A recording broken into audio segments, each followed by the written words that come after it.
ഗൾഫിലെ ചുട്ടുപൊള്ളുന്ന സൂര്യന് താഴെ കടലിനടിയിലെ പൈപ്പ് ലൈനുകളിലൂടെ ദശലക്ഷക്കണക്കിന് ബാരൽ അസംസ്കൃത എണ്ണ ഒഴുകുന്ന ഒരു ചെറിയ ദ്വീപുണ്ട്.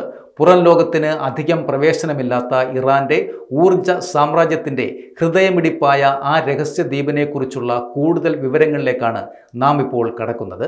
പ്രശസ്ത ഇറാനിയൻ എഴുത്തുകാരൻ ജലാൽ അലി അഹമ്മദ് ഈ തീരത്തേക്ക് നോക്കി ഇതിനെ വിശേഷിപ്പിച്ചത് പേർഷ്യൻ ഉൾക്കടലിലെ അനാഥമായ മുത്ത് എന്നായിരുന്നു. എന്നാൽ ബുഷർ പ്രവിശ്യയിലെ വെറും 22 ചതുരശ്ര കിലോമീറ്റർ മാത്രം വിസ്തൃതിയുള്ള ഈ പവിഴപ്പുറ്റ് ഇന്ന് ഇറാനികൾക്കിടയിൽ അറിയപ്പെടുന്നത് വിലക്കപ്പെട്ട ദ്വീപ് എന്ന പേരിലാണ്. കാരണം മറ്റൊന്നുമല്ല, ഈ ദ്വീപ് അതിതീവ്രമായ രഹസ്യ സ്വഭാവം കാത്തുസൂക്ഷിക്കുന്ന ഒന്നാണ്. രാജ്യത്തെ അതിശക്തരായ ഇസ്ലാമിക് റവല്യൂഷണറി ഗാർഡ് കോർപ്സിൻ്റെ അതായത് IRGCയുടെ കനത്ത കാവലിലാണ് ഈ ദ്വീപ്.